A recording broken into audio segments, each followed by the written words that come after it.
کر دیکھا تھا۔ میں پیالے کو معائنہ کرنے کے انداز میں دیکھ رہی تھی، اتنے میں اماں بیٹھک میں آئی اور مجھ سے پیالہ جھپٹنے کے انداز میں پکڑا اور باہر لے گئی۔ اماں کے ایسا کرنے پر میرے ماتھے پر بل نمودار ہوئے تھے۔ اچانک سے مجھے اپنے ہاتھ پر کچھ گیلا سا محسوس ہوا تھا۔ ہاتھ ناک تک لے جا کر میں نے سونگھا تو مجھے لگا کہ میرا پورا عجیب سی بو تھی۔ مجھے حیرت ہوئی کہ پانی سے کیسے بو آ سکتی ہے۔ مجھے میری اماں پر شک ہوا کہ کہیں اماں کچھ غلط تو نہیں کر رہی تھی۔ پانی میں ایسی کیا خاص بات ہے کہ لوگ اسے مہنگے داموں میں بھی خریدنے کو تیار تھے؟ بھلا پانی پینے سے کون جوان ہوتا ہے؟ اچانک سے میرے دل میں خیال آیا کہ کیوں نہ میں بھی یہ پانی پیوں۔ میں فوراً اماں کے پاس گئی اور ان سے کہا کہ اماں مجھے بھی وہ پانی پینا ہے۔ میری بات سن کر اماں ایک دم سے غصے میں آئی تھی اور مجھے سختی سے ٹوکا کہ میں اس پانی کو ہاتھ بھی نہ لگاؤں گی، کیونکہ وہ پانی صرف بوڑھے لوگوں کے لیے ہی ہے۔ اماں کی بات سن کر میرا چہرہ لٹک گیا تھا، لیکن میرے دماغ کا فطور جوں کا توں تھا۔ میں نے سوچ لیا تھا کہ آج نہیں تو کل صحیح میں یہ پانی پی کر ہی چین سے بیٹھوں گی۔ رات کا نہ جانے کون سا پہر تھا جب مجھے باہر کچھ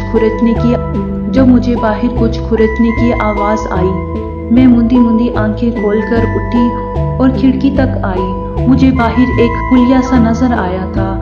رات کے اس پہر ہمارے گھر میں کون ہو سکتا تھا؟ کہیں چور تو نہیں آئے؟ یہ سوچ کر ہی مجھے ٹھنڈے پسینے آنے لگے تھے۔ اس سے پہلے کہ میں شور مچاتی، مجھے ہاتھ میں بریسلٹ چمکتی نظر آئی۔ یہ تو اماں کی بریسلٹ تھی۔ اس کا مطلب باہر اماں تھی، لیکن وہ اس وقت کیا کر رہی تھی؟ میں نے آنکھیں چھوٹی کیے بغیر دیکھنا چاہا تھا۔ اماں زمین کھود رہی تھی۔ اماں کے پاؤں کے پاس ایک کٹوری پڑی تھی۔ مجھے حیرت ہوئی کہ آج تو کوئی بارش نہیں ہوئی، پھر اماں زمین کیوں کھود رہی ہے؟ میں نے دیکھا کہ اماں گڑھے میں سے کچھ نکال رہی ہے، اور وہ چیز دیکھ کر تو میرے اوسان خطا ہو گئے تھے۔ میں نے چہرہ کھجاتے اماں کو دیکھا، وہ گڑھا بھر رہی تھی۔ پھر اماں اٹھی، پر آیا پسینہ خشک کیا۔ چاند کی روشنی میں اماں کے چہرے پر عجیب سی وحشت تھی۔ مجھے اماں کو دیکھ کر خوف سا آیا تھا۔ میں تیزی سے کھڑکی سے ہٹی اور بیڈ پر آ کر بیٹھ گئی۔ میری آنکھیں مارے خوف کے پوری پھیل چکی تھی۔ میں بار بار کمرے میں نظریں دوڑاتی دیکھتی جا رہی تھی۔ ایسی وحشت میں نے اماں کے چہرے پر کبھی نہیں دیکھی تھی۔ میری بقیہ رات جاگ کر گزری تھی۔ صبح میں اپنے کمرے سے دیر سے باہر نکلی تھی۔ اماں صوفے پر بیٹھی ٹی وی دیکھ رہی تھی۔ اماں کی نظر ابھی مجھ پر نہیں پڑی تھی، اس لیے میں دبے پاؤں چلتی باورچی خانے میں آ گئی اور پانی کی بوتل سے منہ لگایا۔ آج میرے کچھ مہمان آئیں گے، تم کمرے میں ہی رہنا۔ میں نے پشت پر اماں کی آواز سنی تھی۔ اماں کی آواز سن کر میرا ہاتھ لرز رہا تھا۔ پانی کی پوری بوتل میرے چہرے پر گری تھی۔ بے اختیار میں گھٹنوں پر ہاتھ رکھتی جھکی تھی۔ اماں بھی پریشانی سے آگے بڑھی تھی اور میری پیٹھ مسلی تھی۔ کتنی بار کہا ہے کہ پانی گلاس میں ڈال کر پیا کرو، لیکن تم نہیں سنتی۔ اماں مجھے گھورتی بولی تھی۔ میں نے اماں کی بات سنی انسنی کی اور پوچھا کہ کب آئیں گے آپ کے مہمان؟ تو اماں نے کہا کہ دوپہر میں آ جائیں گے۔ میں مثبت انداز میں سر ہلاتی کمرے میں چلی گئی۔ دوپہر میں اماں کے بیرون ملک سے مہمان آئے تو اماں ان کے ساتھ بیٹھک میں جا کر بیٹھ گئی۔ میں چپکے سے اپنے کمرے سے باہر نکلی اور اماں کے کمرے میں آ کر اندر سے لاک لگا لیا۔ کمرے میں آتے ہی میں نے وقت ضائع کیے بغیر الماری کھولی، لیکن اس میں مجھے کچھ بھی نہ ملا۔ باری باری کر کے میں نے اماں کے پورے کمرے کی تلاشی لی، لیکن کچھ بھی نہیں ملا تھا۔ میں دروازہ کھولتی باہر آ گئی اور بیٹھک کی کھڑکی کے سامنے کھڑی ہو گئی۔ میری نظر کٹوری پر گئی تو ٹک گئی۔ وہ وہی کٹوری تھی جو میں نے رات کو اماں کے پاس دیکھی تھی۔ میں جلدی سے کمرے میں آئی اور کیلنڈر کھول کر دیکھا، ابھی ایک کٹوری زمین کے اندر دفن تھی۔ میں نے تاریخ دیکھی تو آج کی جو تاریخ تھی، میرے دماغ نے جھٹ سے ایک لائے عمل تیار کیا تھا۔ کیلنڈر جگہ پر رکھتی میں دوبارہ سے کھڑکی کے پاس آ گئی اور سفید دائروں کو دیکھا۔ بس چند گھنٹے پھر میرے تجسس اور جاسوسی کے بدلے مجھے وہ پانی مل جانا تھا۔ میں نے پورے دن بے صبری سے رات ہونے تک کا انتظار کیا تھا۔ جیسے ہی رات گہری ہوئی میں کمرے سے باہر نکلی اور گھر کے پچھلے حصے کی طرف آ گئی۔ کوہنیوں کے بل رینگتے ہوئے میں نے تار کی باڑ کو پار کیا اور سفید دائروں تک پہنچ گئی۔ زمین پر دو زانوں ہو کر بیٹھی میں تیزی سے مٹی کو کھود رہی تھی۔ مٹی کھودتے میں نے دیکھا کہ اماں دروازے کا تالا کھول رہی تھی۔ میں نے اپنی سپیڈ بڑھا دی۔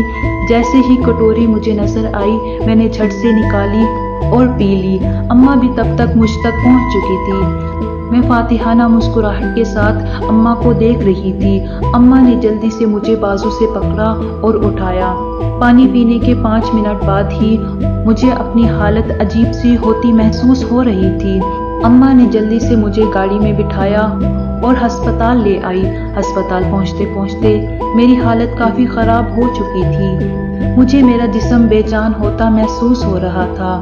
میرے کانوں کے پردوں کے ساتھ اماں کی آوازیں ٹکرا رہی تھی۔ اماں روتے ہوئے ان ڈاکٹر کو اینٹی ڈوز کا کہہ رہی تھی، لیکن انہوں نے سختی سے منع کر دیا۔ اماں نے انہیں پولیس کو سب بتانے میں دھمکی دی تو انہوں نے مجھے اینٹی ڈوز دے دیا۔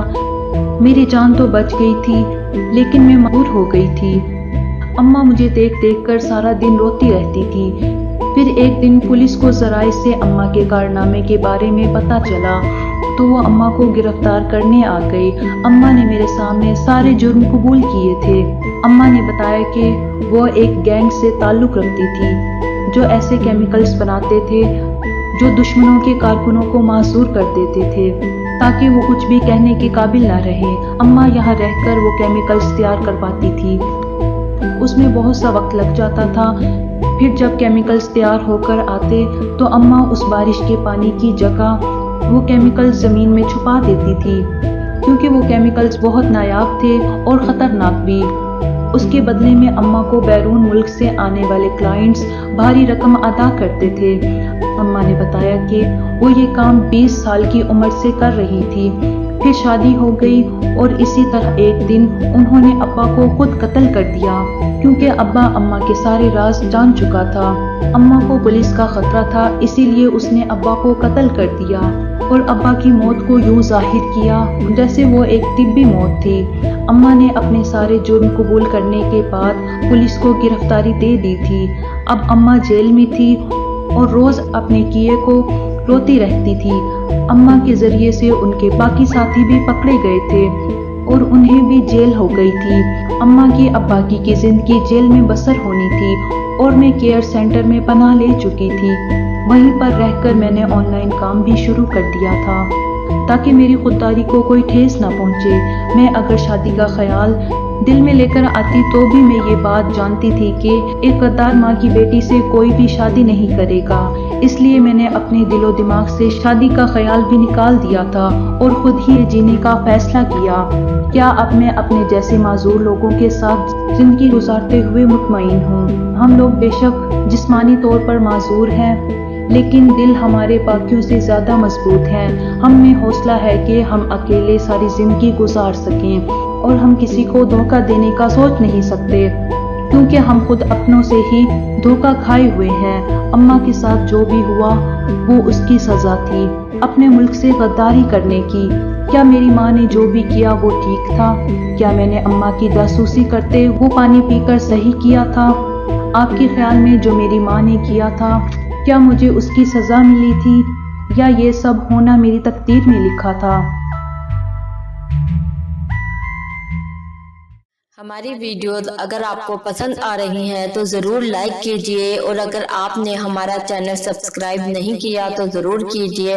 اس کے ساتھ ساتھ بیل آئیکن پر بھی لازمی کلک کیجئے تاکہ ہماری ہر آنے والی ویڈیو آپ تک بر وقت پہنچ سکے۔ اللہ حافظ۔